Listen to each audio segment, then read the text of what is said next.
istiwa di dalam ayat ini, dalam surat Al-Qasas ini, artinya adalah sempurna. Dan ketika ia mencapai di mana ia menemukan kebijakannya, maka ia menjadi sempurna.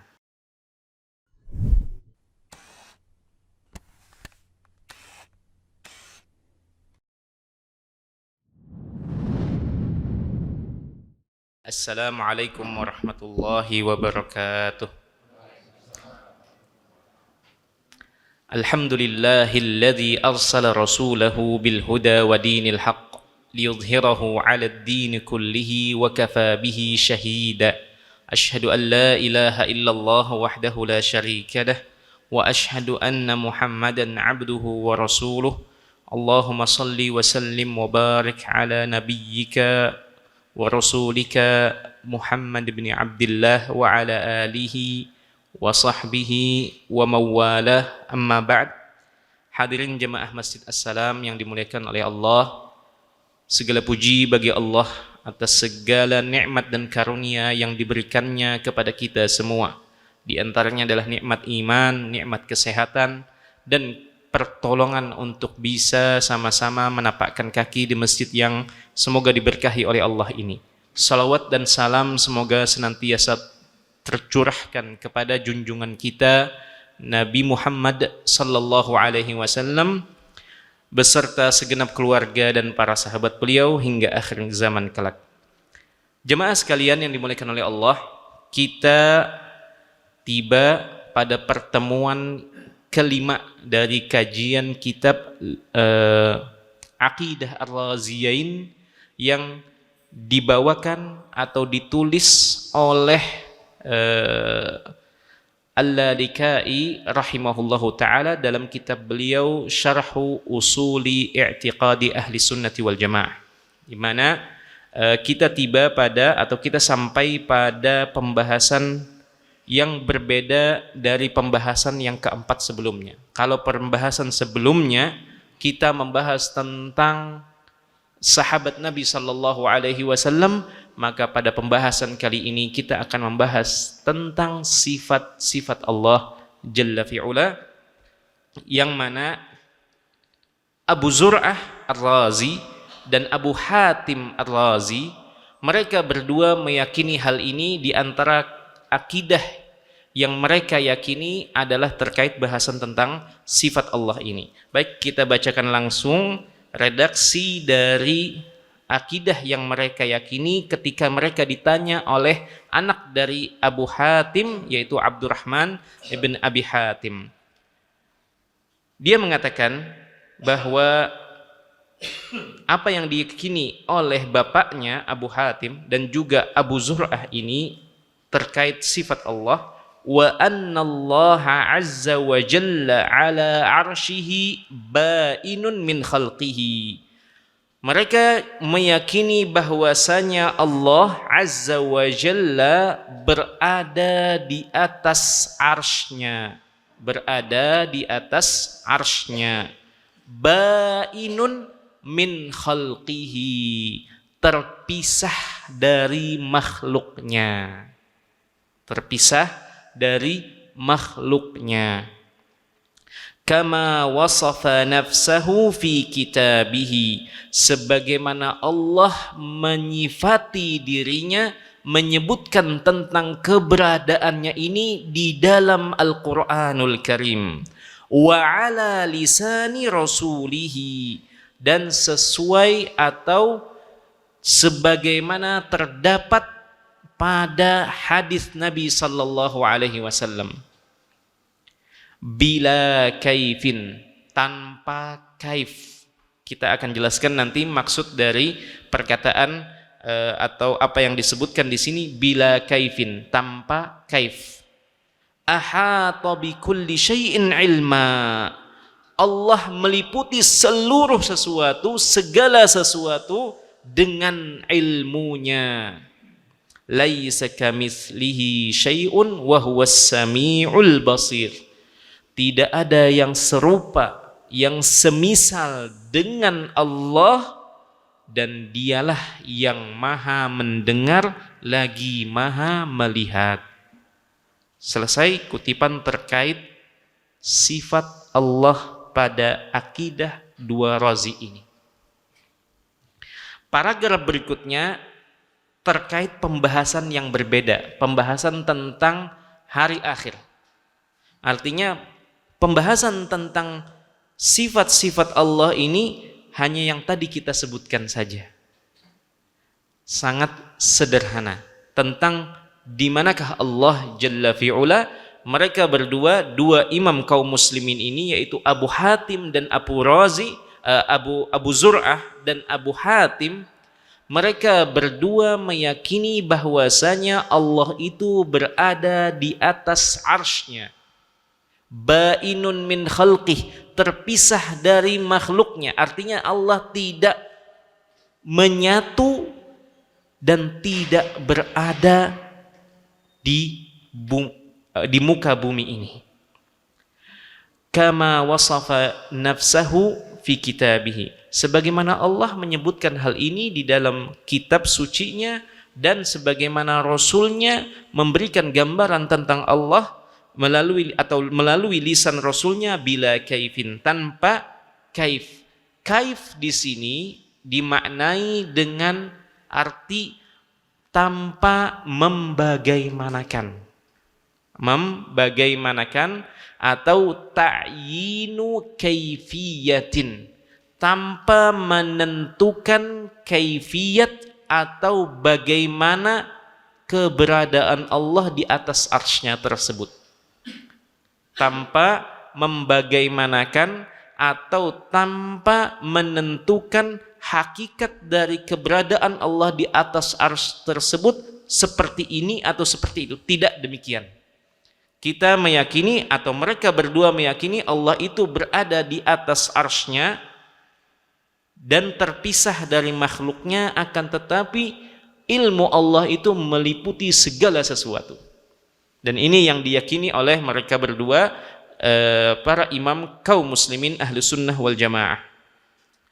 Baik, itu terkait tentang keyakinan sifat Allah Ta'ala yang mereka yakini dalam akidah dua razi ini. Baik jemaah sekalian yang dimuliakan oleh Allah, untuk melengkapi penjelasan terkait keberadaan Allah di atas arsy-Nya ini, kami bawakan dari buku yang lain, di mana ini akan semakin menambah pengetahuan kita tentang maksud dari penjelasan ulama salaf, ulama ahlu sunnah terkait keberadaan Allah di atas arsy-Nya ini.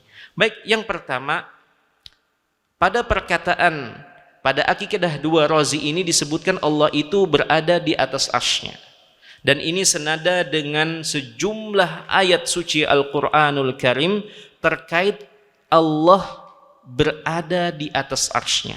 Para ulama menyebutkan dan menggali kitab suci Al-Quran dan menemukan penyebutan Allah berada di atas arsy-Nya itu sebanyak 7 kali atau 7 tempat di dalam Al-Quran penyebutan Allah berada di atas arsy-Nya. Jadi ada sekitar 7 dalil yang menyebutkan bahwasanya Allah itu berada di atas arsy-Nya. Di antaranya dalam surat Thaha ayat yang kelima, Ar-Rahmanu 'alal 'arsy istawa, dan Allah Maha Pengasih berada di atas arsy-Nya. Allah beristiwa. Allah beristiwa. Sebagian orang mengartikan atau memindahkan makna atau sifat istiwa ini, kemudian dipindahkan maknanya ke dalam bahasa Indonesia, dicari padanan kata yang cocok. Sebagian ada yang menyebutnya dengan bersemayam, tapi sebagian yang lain merasa kata bersemayam ini masih kurang cocok digunakan sebagai makna istiwa, sehingga sebagian lebih menggunakan kata berada di atas ketinggian sana. Arti dari istiwa itu sendiri artinya berada ala wartafa, berada di atas ketinggian. Nah, sebagian menggunakan kata berada. Sebagian lagi menggunakan kata padanan kata atau terjemahan yang pas dengan istiwa itu bersemayam.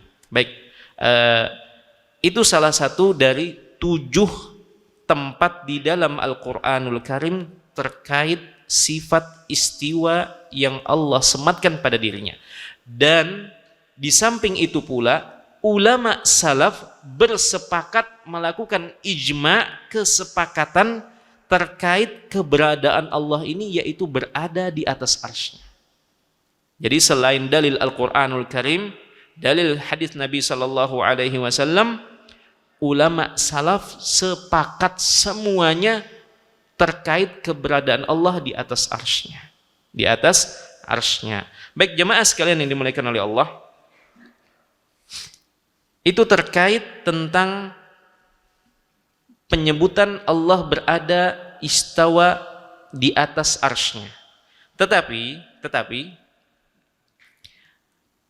perlu dipahami atau perlu diketahui sama-sama bahwasanya kata istiwa di dalam Al-Quranul Karim itu digunakan dalam 3 model atau 3 jenis. Kalau tadi kita sebutkan istiwa di atas arsy itu disebutkan pada 7 tempat. Sebenarnya di dalam Al-Quranul Karim juga terdapat kata istiwa, tetapi digunakan untuk makna yang lain atau model yang lain atau jenis yang lain selain 7 tempat ini. 7 tempat ini digunakan khusus untuk berada istiwa di atas arsy-Nya. Baik, para ulama menyebutkan bahwasanya istiwa itu digunakan secara mutlak. Jadi kata istawa tanpa disertai ada huruf yang penunjangnya. Kalau dalam bahasa Arab itu ada huruf jar namanya. Mungkin yang sudah pernah belajar, yang mempelajari bahasa Arab, ada namanya huruf jar.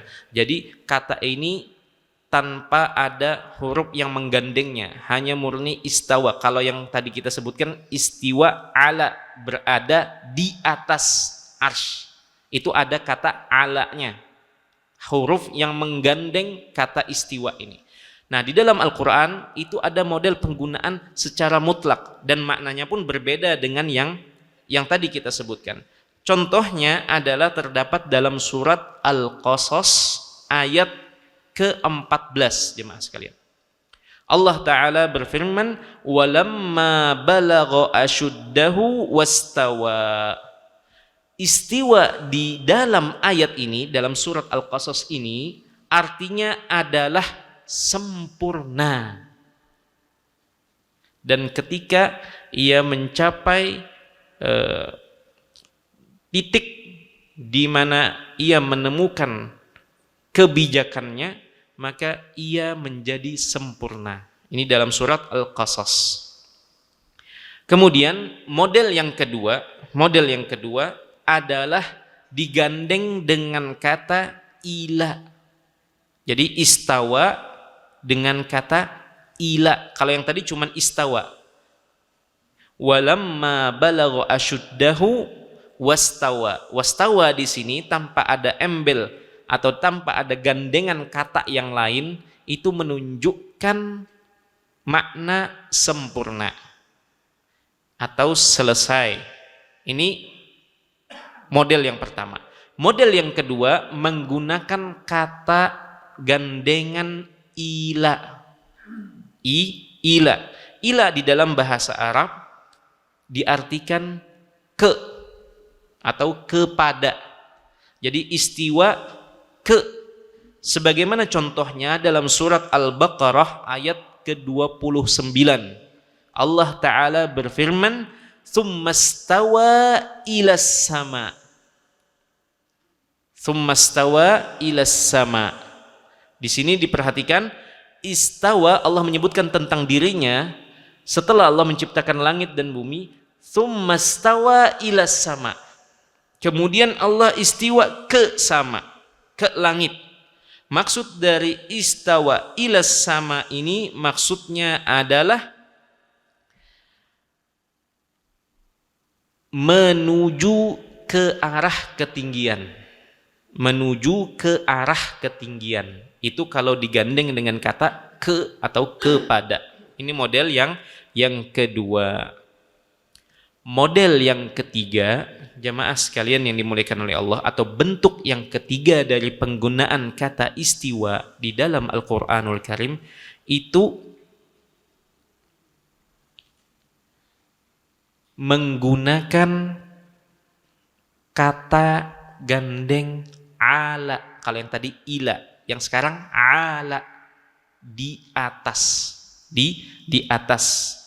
Dan ini maksudnya adalah berada di atas atau berada di ketinggian. Ini yang disebut, yang terkait tentang Allah berada di atas arsy-Nya ini sebanyak 7 tempat di dalam Al-Qur'anul Karim. Dan ada bentuk yang keempat. Bentuk yang keempat sebenarnya di dalam bahasa Arab ada juga digunakan dengan kata waw. Istawa al-ma'u wa al-markabu, misalkan. Air setara dengan sesuatu. Jadi ada kata gandeng waw di sini diartikan bersama atau dengan. Namun ini sedikit penggunaannya. Baik, jemaah sekalian yang dimuliakan oleh Allah, yang berkaitan dengan sifat Allah ini adalah istiwa ala, yang berada di atas arsy-Nya ini. Baik jemaah sekalian yang dimuliakan oleh Allah, adapun dari hadis Nabi sallallahu alaihi wasallam yang menunjukkan tentang Allah berada di atas arsy-Nya adalah apa yang dikeluarkan oleh Imam An-Nasa'i di dalam sunannya, dan hadisnya dinilai sahih oleh Syekh Al-Albani rahimahullahu taala. Bunyinya bahwasanya Abu Hurairah radhiyallahu taala anhu menyebutkan anna Nabiy sallallahu alaihi wasallam akhadha biyadi, bahwasanya Nabi pernah menggandeng atau memegang tanganku, kata Abu Hurairah radhiyallahu taala anhu. Qala ya Abu Hurairah, kemudian Nabi mengatakan kepada Abu Hurairah, wahai Abu Hurairah, innallaha khalaqas samawati wal ardina wama bainahuma fi 6 ayyamin. Wahai Abu Hurairah, Allah menciptakan langit-langit dan bumi-bumi dan apa yang ada di antara keduanya fi 6 ayyamin, selama 6 hari. Tsummastawa 'alal 'arsy yaumas sabi'i, kemudian Allah berada di atas arsy setelah menciptakan langit dan bumi ini di hari ke-7. Di hari ke-7. Itu dalil dari hadis Nabi sallallahu alaihi wasallam tentang penyebutan kata atau sifat istiwanya Allah di atas arsy. Kemudian dalil yang ketiga, yaitu dalil ijma', kesepakatan ulama salaf dari kalangan sahabat dan generasi-generasi setelahnya yang menyebutkan bahwasanya Allah itu berada di atas arsy-Nya. Salah satunya apa yang dinukil atau dikutip oleh Imam Abu Umar At-Talamanki. Ia menyebutkan ajma'a ahlus sunnati ala anna Allah ta'ala ala arsyihi ala al-haqiqah. Semua ahlus sunnah wal jamaah bersepakat bahwasanya Allah itu berada di atas arsy-Nya secara hakikat. Secara hakikat, bukan majas, bukan kata kiasan, bukan kalimat kiasan. Ketika Allah menyebutkan dirinya berada di atas arsy-Nya, berarti memang Allah benar-benar berada di atas arsy-Nya, bukan kata kiasan sebagaimana dipahami oleh sebagian kelompok yang menggunakan metode berbeda dengan metode Ahlus Sunnah wal Jamaah. Baik, ini apa yang dinukil oleh Al-Imam Abu Umar At-Talamanki, dan ini dinukil atau dikutip oleh Ibnul Qayyim rahimahullahu ta'ala, ucapan beliau ini. Kemudian Syekhul Islam Ibnu Taimiyah rahimahullah, beliau juga menyebutkan bahwasanya keberadaan Allah di atas arsy-Nya ini merupakan perkara yang telah ditetapkan melalui Al-Quran dan Sunnah dan kesepakatan salaful ummah, kesepakatan para salaf wa a'immatus sunnah, dan para imam sunnah, bal huwa tsabitun fi kitabin unzila ala kulli nabiyyin ursil. Bahkan kata Ibnu Taimiyah, tentang keberadaan Allah di atas arsy-Nya ini juga ditetapkan di setiap kitab suci yang Allah turunkan bersama setiap nabi yang Allah utus. Jadi tidak hanya Nabi Muhammad yang menetapkan Allah itu berada di atas arsy-Nya. Baik jemaah sekalian yang dimuliakan oleh Allah, dan masih banyak lagi perkataan ulama terkait kesepakatan salaf tentang keberadaan Allah di atas arsy-Nya. Nah, ada kelompok yang mereka memilih metode yang berbeda dengan metodenya Ahlus Sunnah wal Jamaah. Mereka disebut kelompok Mu'attilah, atau yang mengingkari keberadaan Allah berada di atas arsy-Nya. Ada beberapa kelompok, diantaranya seperti Mu'tazilah dan kelompok-kelompok yang mengikuti metode mereka atau mengamini pengingkaran mereka tentang atau terkait keberadaan Allah, kemudian mereka mengganti makna istiwa berada di atas tersebut dengan makna yang lain, dengan makna istila biasanya, yaitu menguasai. Jadi maksud dari kata Allah istawa alal arsh, artinya Allah menguasai arsy-Nya, Allah menguasai arsy. Nah, ini karena mereka berusaha kabur dari menetapkan Allah itu berada di atas arsy. Apa kira-kira alasan mereka? Maksud mereka baik, tetapi cara yang digunakan keliru sehingga membuat mereka salah langkah. Apa kira-kira alasan mereka? Jazakumullahu khair. Mereka berusaha takut menyamakan Allah dengan makhluknya. Mereka takut itu, akhirnya mereka kabur dari keburukan. Mereka tidak ingin terkena keburukan dengan menyamakan Allah, menyerupakan Allah. Kalau Allah berada di atas sesuatu, itu sama saja seperti kami, ulun, berada di atas kursi ini. Itu yang ada di pikiran mereka. Kami tidak mau, kalau kami menetapkan Allah berada di atas arsy-Nya, maka itu sama saja kami akan menetapkan Allah itu seperti kita yang sedang berada di atas kursi ini. Maka akhirnya mereka, kata para ulama, kabur dari satu keburukan, kabur dari satu kekeliruan terkait sifat, dan terkena atau terjatuh pada kekeliruan yang lain terkait sifat Allah. Yaitu malah mereka mengingkari makna dari istiwa itu sendiri. Mengingkari makna dari istiwa itu sendiri. Nah, jemaah sekalian yang dimuliakan oleh Allah, contohnya di sini kami nukilkan perkataan dari tokoh atau ulamanya kelompok Mu'tazilah, yaitu Al-Qadhi Abdul Jabbar, di mana ia menafsiri Ar-Rahman 'alal arsy istawa dalam surat Thaha ayat kelima tadi. Ia mengatakan al-istiwa'u hahuna bima'na al-istila'i wal ghalabah. Istiwa di dalam ayat ini, kata beliau, itu maknanya adalah al-istila, menguasai dan merebut.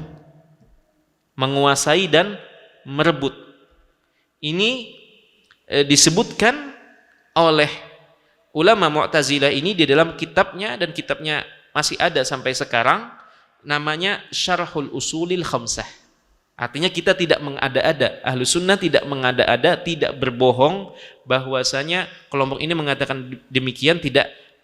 Kita menukil dan mengutip dari perkataan mereka sendiri, dari buku-buku mereka sendiri. Nah, jemaah sekalian yang dimuliakan oleh Allah, tentu saja hal ini telah dikritik, telah dipatahkan oleh ulama Ahlus Sunnah, di mana hal yang paling mendasar adalah jika Allah menguasai arsy, jika makna menguasai, jika makna istiwa ini adalah artinya menguasai, maka yang pertama, kenapa hanya arsy saja yang dikuasai, yang lain tidak?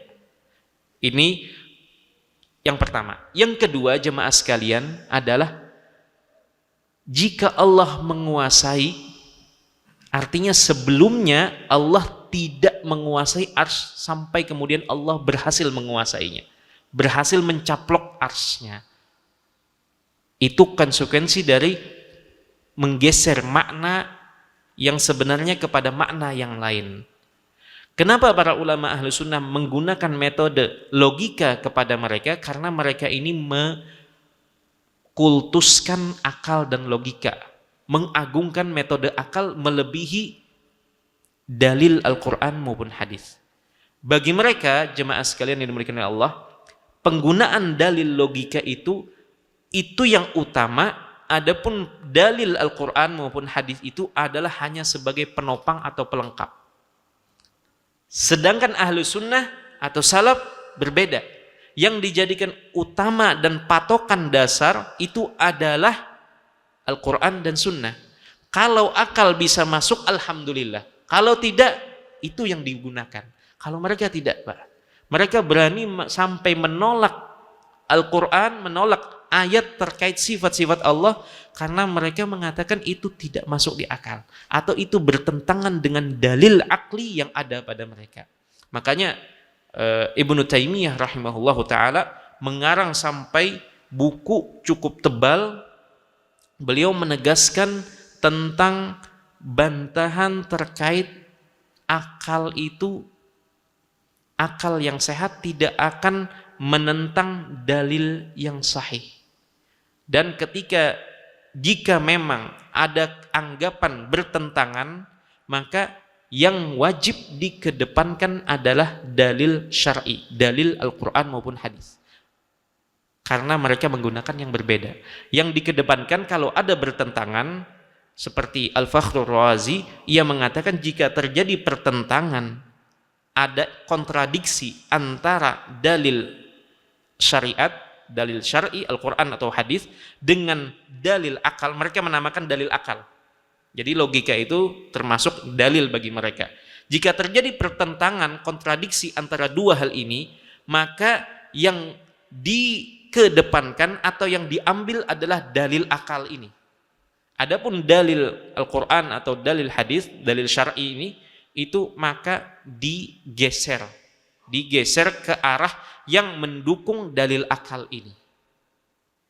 Adapun ahlu sunnah tidak. Makanya Ibnu Taimiyah sampai mengarang buku untuk membantah teori ini. Teorinya kalau terjadi pertentangan, kontradiksi antara dalil akal dengan dalil syar'i atau nakli, maka yang dikedepankan adalah dalil akal. Ibnu Taimiyah mengatakan tidak ada pertentangan jika seandainya dalil akal ini adalah dalil atau akal yang sehat. Dan beliau mempertanyakan, akal siapa yang digunakan? Apakah akal semua orang atau akal orang-orang tertentu? Karena akal antara satu orang dengan orang yang lain itu berbeda-beda, Pak. Berbeda-beda tingkatannya. Sebagaimana pandangan mata ini, ketajaman pandangan mata itu berbeda-beda. Ada yang mampu melihat sekian ratus meter, ada yang hanya mampu melihat berapa meter. Demikian pula pendengaran. Dan akal tidak berbeda dengan panca indera yang lain. Maka di sini mereka kesulitan untuk menentukan akal siapa yang digunakan untuk menjadi timbangan. Ini tertolak secara dalil akal, yang ini diterima secara dalil akal. Makanya terjadi banyak sekali pertentangan di dalam metode yang mereka gunakan ini. Karena masing-masing ulama mencoba menggali dan memahami ayat-ayat suci Al-Quran maupun hadis-hadis Nabi, terlebih terkait tentang sifat Allah ini dengan akal masing-masing. Sedangkan tingkatan akal-akalnya itu berbeda-beda antara satu orang dengan yang lain. Baik, itu terkait tentang sifat istiwa Allah Jalla fi'ula. Kemudian tadi disebutkan juga Allah berada di atas arsy-Nya, terpisah dari makhluknya.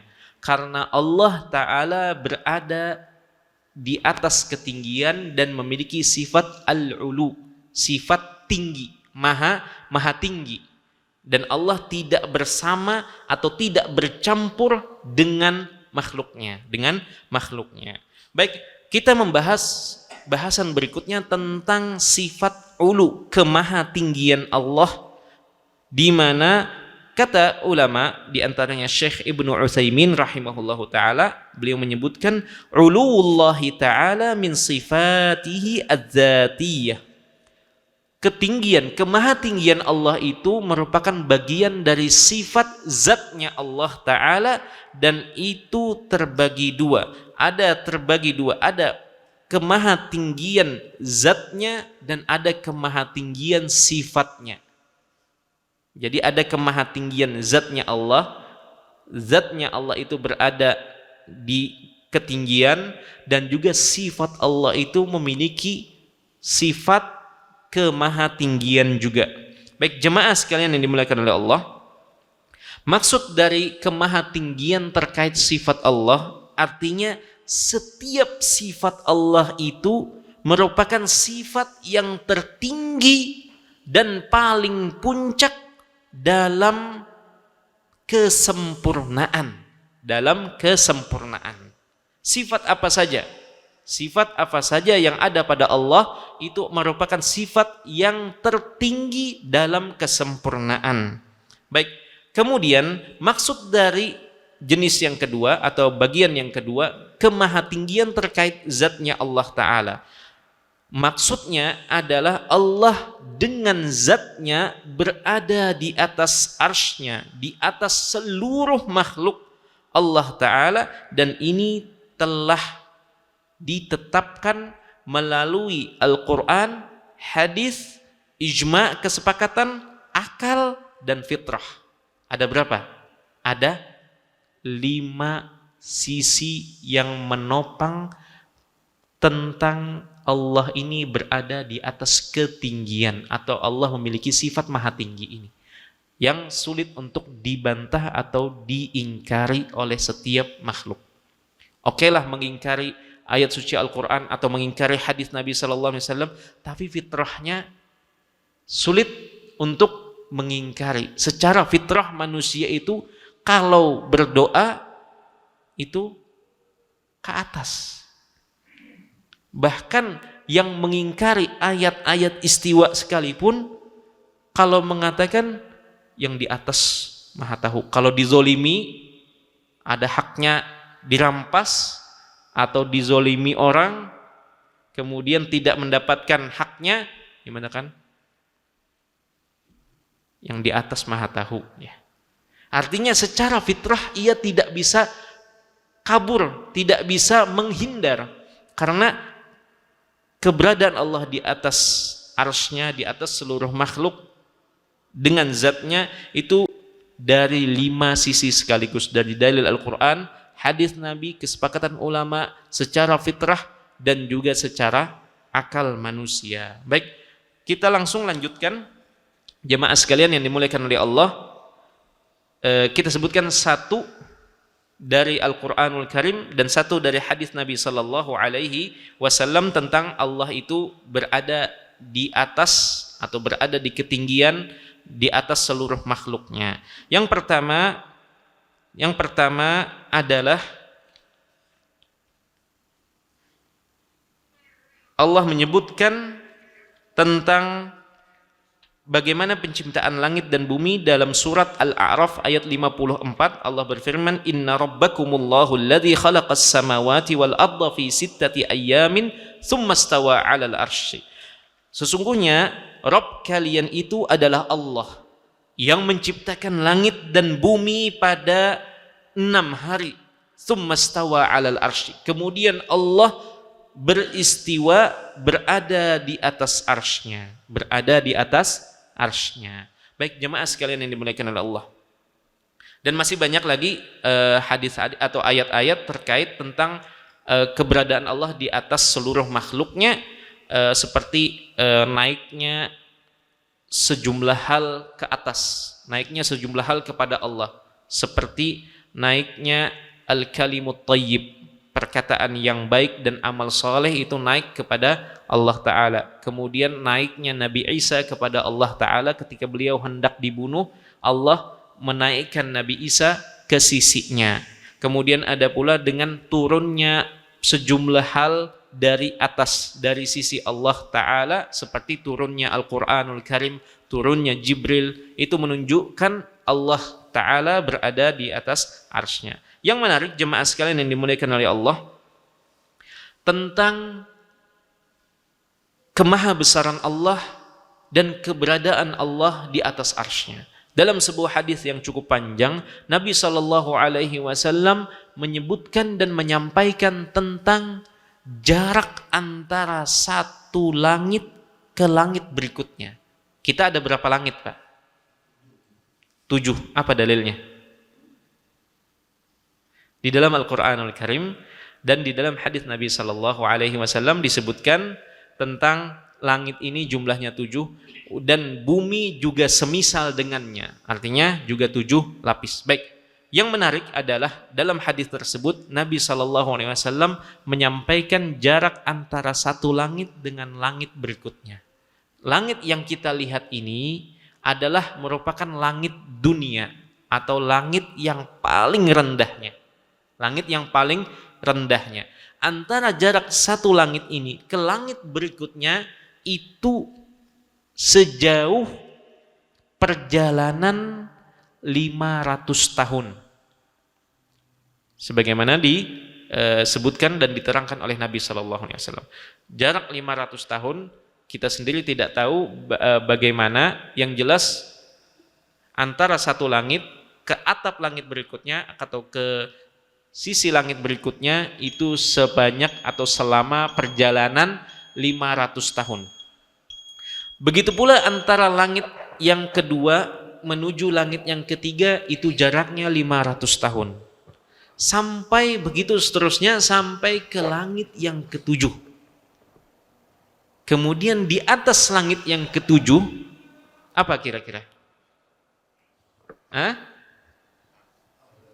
Belum. Sidratul Muntaha? Tidak, dalam hadis yang ini disebutkan bukan Sidratul Muntaha. Di atas langit ketujuh itu ada alma, air. Bagaimana airnya ulun pun juga belum pernah melihat. Yang jelas sesuai redaksi Nabi SAW seperti itu, dan kita mengimani keberadaan air tersebut dan bagaimana airnya kita mengimani bagaimananya, tetapi kita tidak mengetahui bagaimananya. Kemudian di atas air tersebut ada kursi. Sebelum arsy itu kursi.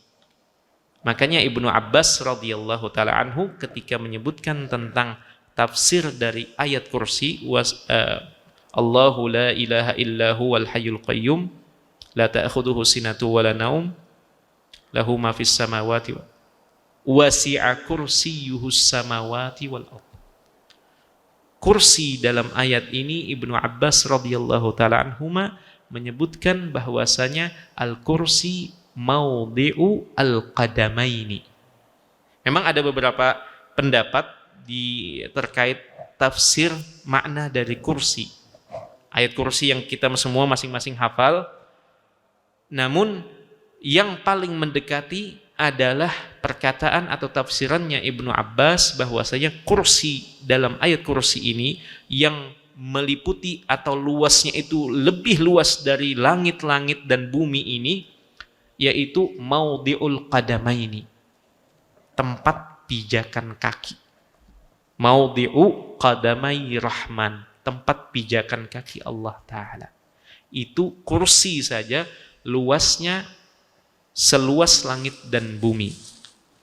Dan dalam redaksi yang lain disebutkan tidaklah 7 langit, 7 lapis langit ini dibandingkan dengan kursi itu ibarat permisalan seperti 7 buah batu atau kerikil.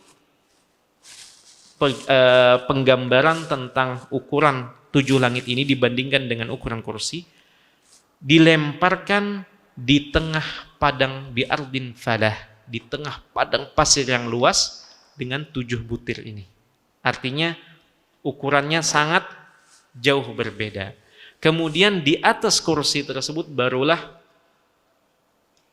arsy, barulah arsy-Nya Allah Ta'ala kemudian Nabi SAW menyebutkan perbandingan ukuran antara kursi dengan arsy-Nya Allah itu. Dalam hadis yang lain sebenarnya terdapat penjelasan atau berita dari Nabi SAW terkait adanya malaikat yang memikul arsy-Nya Allah Ta'ala. Wa yahmilu arsya rabbika fawqahum yawma idzin tsamaniyah. Dan memikul arsy Rabbmu pada hari itu sebanyak 8.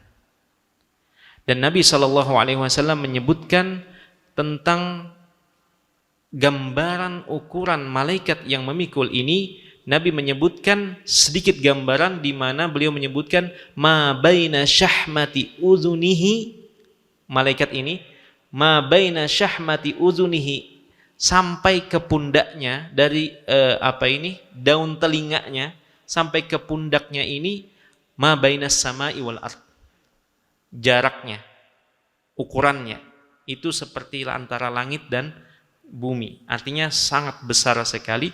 Kemudian Nabi SAW memberikan gambaran, dan tidaklah kursi dibandingkan dengan arsy kecuali seperti permisalan gelang yang dilemparkan di tengah padang pasir, gurun pasir. Artinya gelang itu ibarat kursi, dan arsy-Nya Allah Ta'ala itu seperti padang pasir yang begitu luas.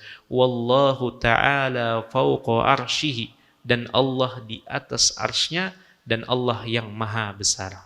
Dan Allah yang maha besar. Ini semua jemaah sekalian yang dimuliakan oleh Allah, penyebutan, dan ini merupakan sebuah kaidah dalam ilmu akidah. Setiap penyebutan tentang permisalan di dalam akidah itu tujuannya untuk mendekatkan pemahaman, bukan menggambarkan hakikatnya seperti itu, tetapi untuk semakin kita mudah memahami tentang perbedaan ukuran, perbedaan besaran dari makhluk-makhluk tersebut. Dari langit 1, langit 2, langit 3 dibandingkan dengan kursinya Allah Ta'ala, kemudian kursi dibandingkan dengan arsy-Nya Allah Ta'ala, dan demikian pula tentang malaikat yang memikul arsy-Nya Allah Jalla fi'ula. Baik, adapun dalil terkait ijma', maka para sahabat radhiyallahu taala anhum dan tabi'un serta a'immah ahli sunnah, para imam ahli sunnah bersepakat bahwasanya Allah itu berada di atas arsy-Nya dan berada di atas seluruh makhluknya. Di mana kami nukilkan perkataan Al-Auza'i, Imam Al-Auza'i, beliau menyebutkan kunna wattabi'una mutawafirun naqulu innallaha ta'ala dzikruhu fawqa arsyihi. Kami waktu itu berada di tengah-tengah para tabi'in. Ketika itu para tabi'in masih banyak. Artinya beliau, Imam Auza'i menyebutkan, kami menyebut tentang Allah, innallaha ta'ala fawqa arsyihi. Allah itu berada di atas arsy-Nya sana, sementara waktu itu para tabi'in masih banyak, masih pada hidup. Wa nu'minu bima ja'at bihi sunnatu minas sifat, dan kami beriman, mengimani apa saja yang datang dari hadis Nabi sallallahu alaihi wasallam tentang sifat-sifat Allah. Artinya ini merupakan kesepakatan para tabi'in di zaman tersebut bahwasanya Allah berada di atas arsy-Nya dengan zatnya. Dengan zatnya. Baik, itu terkait tentang ijma. Adapun akal juga menunjukkan hal tersebut, di mana akal secara alamiah memahami bahwasanya sesuatu yang tinggi itu selalu lebih baik daripada sesuatu yang rendah.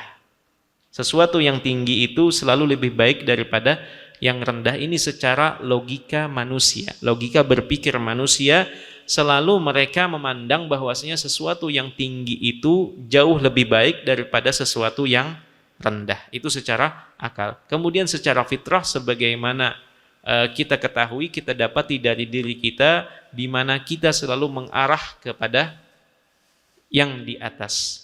Dan itu terkait secara ringkas dalil-dalil tentang keberadaan Allah Jalla fi'ula. Kemudian ada dua pendapat yang dua pendapat ini berseberangan dengan pendapatnya Ahlus Sunnah wal Jamaah, meskipun dalil Al-Quran, dalil hadis telah jelas, tetapi mereka mengingkari hal tersebut karena perbedaan metode yang mereka gunakan dalam memahami dan perbedaan menyikapi apa yang datang di dalam Al-Quran maupun hadis Nabi Sallallahu Alaihi Wasallam. Mereka tidak mengingkari secara langsung ayat suci Al-Quran maupun hadis Nabi Sallallahu Alaihi Wasallam, tetapi yang mereka ingkari adalah makna yang dibawa oleh hadis atau dibawa oleh ayat ini.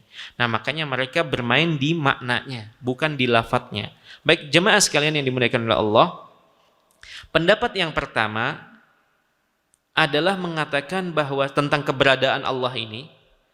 Pendapat yang pertama, mereka mengatakan Allah itu tidak disifati dengan sifat ketinggian, tetapi tidak juga disifati dengan sifat kerendahan atau rendah. Tidak tinggi, tidak rendah. Sehingga tidak dikatakan Allah itu tidak berada di atas dan tidak juga berada di bawah. Mereka juga mengatakan Allah itu tidak ada di dalam alam semesta dan juga tidak ada di luar alam semesta. Tidak berada di atas alam semesta dan tidak juga berada di bawah alam semesta. Kayak apa itu? Karena mereka ini niatnya baik sebenarnya, Pak. Mereka ingin menghindar dari menyerupakan Allah tadi, tetapi metode yang digunakan ini berforos pada akal dan logika, sehingga mereka menjawabnya ketika ditanya kalau begitu di mana Allah? Mereka jawab dengan pakai retorika dan pakai logika. Mereka mengatakan, oh Allah itu tidak berada di atas, tidak berada di bawah, tidak ada di dalam alam semesta, tidak ada di luar alam semesta. Terus di mana? Makanya salah satu pengusung metode akal ini namanya Jaham bin Sofwan. Jaham bin Sofwan ini orangnya pintar sekali, cerdas. Tetapi ketika itu ia didebat oleh sekelompok orang dari agama lain. Ditanya gini, wahai Jaham, kami ingin minta penjelasan. Apakah Tuhan yang kamu sembah itu kamu melihatnya? Kata Jaham, tidak. Apakah kamu pernah melihatnya? Tidak. Apakah kamu pernah mendengarnya? Tidak. Kalau gitu apa bedanya dengan tidak ada? Dan ia memikirkan jawabannya selama 40 hari. Ia berpikir di rumahnya, tidak keluar untuk sholat karena memikirkan jawaban itu. Kemudian ia akhirnya keluar dan mencari mereka, kelompok ini, kemudian mengatakan Allah itu tidak berada di alam semesta dan tidak berada di luar semesta, yang dengan jawaban yang seperti ini. Padahal kita, gimana kalau kita ingin mengatakan Allah itu ada? Hah? Sebutkan, Ar-Rahman 'alal 'arsy istawa. Bukannya tidak di dalam alam semesta, tidak di luar semesta, itu kan muter-muter karena menggunakan logika. Makanya sebagian ulama yang menggunakan metode akal ini, contoh Syahristani, kemudian Abu Hamid Al-Ghazali, kemudian Al-Fakhrur Razi, mereka di akhir hayatnya mereka betul-betul menyesal telah menguasai ilmu atau menggunakan metode akal atau logika ini dan menggunakannya di dalam ranah akidah atau keyakinan tentang Allah. Mereka menyesal, bahkan mereka mengatakan seandainya mereka mati dalam keadaan hanya memiliki keyakinan atau akidah orang-orang tua Jompo Naisabur, katanya daerah Naisabur di situ, karena mereka berasal dari situ. Seandainya aku itu wafat dimatikan oleh Allah dalam keadaan hanya mengetahui keyakinan orang-orang tua Jompo, mereka meyakini Allah di atas, ya sudah selesai. Bahkan disebutkan Abu Hamid Al-Ghazali ketika wafat ia memeluk Sahih Bukhari, karena mereka betul-betul tidak hanya di pinggiran, Pak.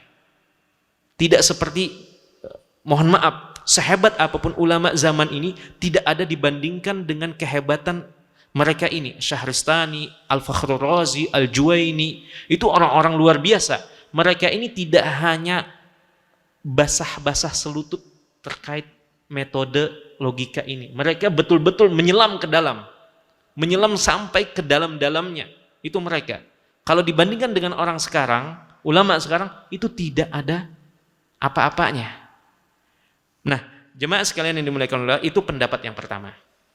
Jadi pendapat yang pertama ini lebih pada kebanyakan orang-orang yang menggunakan metode ilmu kalam atau metode akal ini. Kemudian pendapat yang kedua adalah pendapat yang sebaliknya. Mereka mengatakan bahwasanya Allah itu dengan zatnya berada di setiap tempat. Kalau yang tadi tidak mengatakan di sini, tidak tahu ya. Pokoknya tidak di dalam, tidak di luar, tidak di atas, tidak di bawah. Baik, kita lanjutkan sedikit saja. Kelompok yang kedua atau pendapat yang kedua ini menyebutkan bahwasanya Allah itu dengan zatnya berada di semua tempat. Di mana-mana. Ini pertama. Dan mereka ini ada juga bertingkat-tingkat. Keburukan dari pendapat ini, konsekuensi dari pendapat ini, mohon maaf, berarti Allah jika ada di mana-mana, Allah pun berada di tempat-tempat kotor. Seperti kamar mandi, mohon maaf, atau tempat sampah, tempat kandang, mohon maaf, kandang babi. Kalau konsekuensi dari perkataan ini, Allah berada di mana-mana. Itu yang pertama. Kemudian turunan dari pendapat ini atau yang lebih ekstrim lagi, mereka yang mengatakan bahwasanya segala sesuatu yang kita lihat ini adalah Allah. Artinya Allah berada di dalamnya. Dan ini juga pendapat yang berbahaya. Pendapat yang dapat merusak keimanan kepada Allah Ta'ala. Kenapa? Karena, dan ini ada, bahkan tercatat dalam sejarah, ada yang mengatakan anallah, ada yang mengatakan akulah Allah, bahkan ada yang mengatakan ma fil jubbati illallah, di dalam jubah ini, di dalam baju ini isinya adalah Allah. Dan ini jelas sebelum kita membawakan dalil Al-Quran maupun dalil hadis tentang keberadaan Allah, secara akal sehat saja ini bertentangan. Ini bertentangan, apalagi jika dibawakan dengan banyak dalil dari Al-Quran maupun hadis yang menyebutkan keberadaan Allah Jalla fi'ula.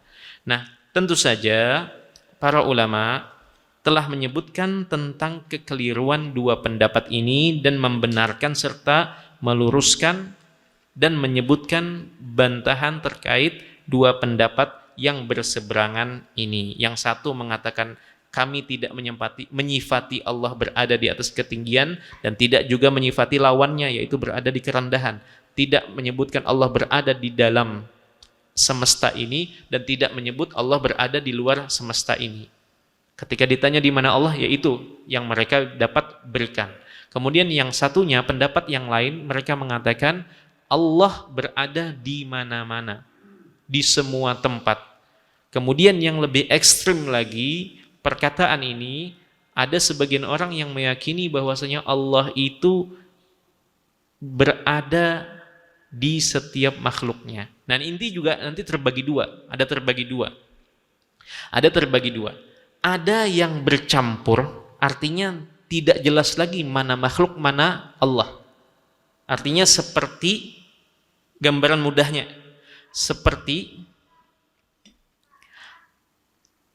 air yang dituangkan di dalam gelas. Yang gelas ini itu manusianya atau makhluknya. Adapun airnya, menurut pendapat ini, itulah Allah. Ini namanya hulul. Hulul itu artinya menempati sesuatu. Seperti air menempati wadah ini. Nah, wadahnya masih bisa dibedakan mana gelasnya, mana airnya. Nah, adapun satunya itu namanya ittihad namanya. Ittihad itu artinya menyatu atau bercampur. Sehingga tidak bisa dibedakan lagi mana yang Tuhan, mana yang makhluk. Seperti contohnya adalah air teh yang bercampur atau gula yang bercampur dengan air. Ketika sudah bercampur tidak bisa lagi dipisahkan, dibedakan mana unsur airnya, mana unsur tehnya, mana unsur gulanya dengan airnya, karena gulanya itu sudah larut dalam air. Itu dinamakan dengan ittihad namanya. Ittihad. Dan ini ada sebagian kaum muslimin, bagian dari umat Islam yang meyakini hal ini, dan tentu saja ini bertentangan dengan dalil-dalil yang menyebutkan keberadaan Allah Jalla Jalaluhu. Karena konsekuensinya sampai ada yang mengatakan ma fil jubbati illallah. Dan sebagian orang juga mungkin ada yang memahami hal ini, dan kalau ditanya, antum belum sampai ke dalam pembahasannya. Terus pembahasan yang mana? Kita bolak-balik pembahasan, dan ini pembahasan ini adalah salah satunya akidah Ar-Raziyain ini ulama besar di zamannya. Akidah Imam Ar-Razi, Abu Hatim Ar-Razi dengan Abu Zur'ah Ar-Razi, mereka tidak menyebutkan hal ini. Artinya mereka pun juga belum sampai. Ibnu Abbas yang dikatakan sebagai penafsirnya Al-Quran, artinya orang yang paling menguasai ilmu tafsir tentang Al-Quranul Karim, juga belum sampai ke hal ini. Artinya di mana kita mencari lagi? Baik, demikian yang dapat disampaikan. Mohon maaf atas kekurangan yang disampaikan. Semoga Allah Ta'ala merahmati kita semua dengan duduknya kita di majelis ilmu kali ini, dan malaikat, semoga doa-doa malaikat untuk orang-orang yang duduk di majelis zikir, di majelis-majelis ilmu seperti ini dikabulkan oleh Allah, karena malaikat akan memintakan ampun bagi orang-orang yang duduk di majelis ilmu kali ini. Demikian, wallahu taala alam. Subhanakallahumma bihamdika asyhadu an la ilaha illa anta astaghfiruka wa atubu ilaik. Sebelum kita tutup, ada pertanyaan kah? Barangkali materi kita ini belum jelas atau ada yang kurang jelas, silahkan. Kita akan coba jelaskan sama-sama, silahkan sebelum kita tutup.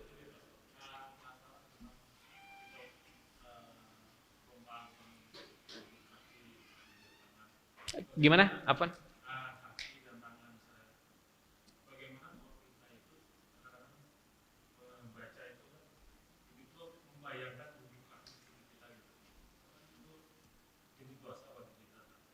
Baik.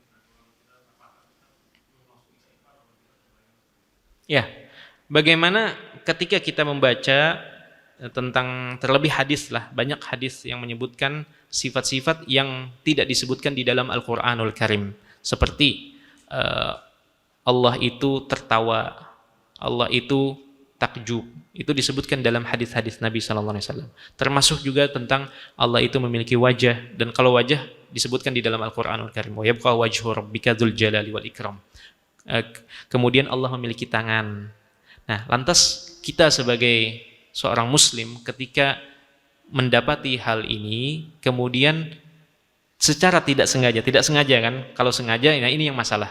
Tapi secara tidak sengaja terbayang di pikiran kita bahwasanya wajah Allah itu mirip seperti wajah kita, atau tangan Allah itu seperti tangan kita. Maka hal ini merupakan was-was dari setan, karena hal ini juga pernah didapati oleh sebagian sahabat Nabi SAW, di mana mereka mengadukan langit ini diciptakan, bumi ini diciptakan oleh Allah Ta'ala. Terus siapa yang menciptakan Allah? Mereka takut apakah itu dosa atau tidak. Mereka akhirnya mengadu datang kepada Nabi SAW, kemudian justru Nabi SAW menenangkan mereka dan menyebut dzalika sharihul iman. Itulah bukti atau tanda keimanan, karena bukan karena pertanyaan yang ada di benak mereka, tetapi rasa takut mereka terjerumus ke dalam hal kesalahan.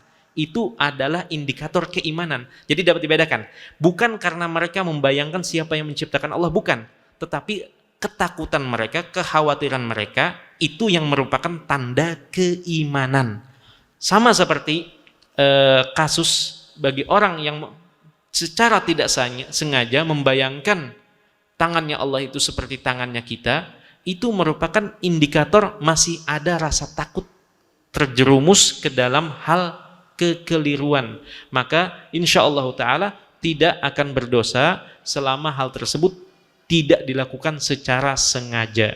Kemudian tidak masalah beristighfar, karena kita diperintahkan untuk beristighfar dalam hal-hal yang kita lakukan secara sengaja maupun tidak secara sengaja. Makanya ada sebuah doa dari Nabi SAW, dan ini kalau bisa kita praktekkan juga Bapak dan Ibu. Allahumma inni a'udzubika an usyrika bika syai'an a'lamu wa astaghfiruk laka lima la a'lamu. Ya Allah, aku berlindung kepadamu dari melakukan perbuatan syirik, dan perbuatan syirik ini umum, baik syirik besar maupun kecil, sedangkan aku mengetahuinya sengaja. Aku berlindung kepadamu dari melakukan perbuatan syirik secara sengaja. Wa astaghfiruka lima la a'lamu, dan aku meminta ampun kepadamu ya Allah dalam hal-hal perbuatan syirik yang memang jika terjadi tanpa ku sengaja. Tanpa ku sengaja. Nah, ini salah satu dalil terkait apakah kita dibolehkan beristighfar jika terbayang itu, maka diperbolehkan untuk beristighfar, dan ini merupakan tanda sehatnya iman seseorang. Ia khawatir jika melakukan kekeliruan. Baik, demikian wa akhiru da'wana anil hamdulillahi rabbil alamin. Terima kasih. Jazakumullah khairan wa barakallahu fikum. Video ini dibuat atas partisipasi dari donasi Anda. Semoga menjadi amal jariah bagi Anda semuanya.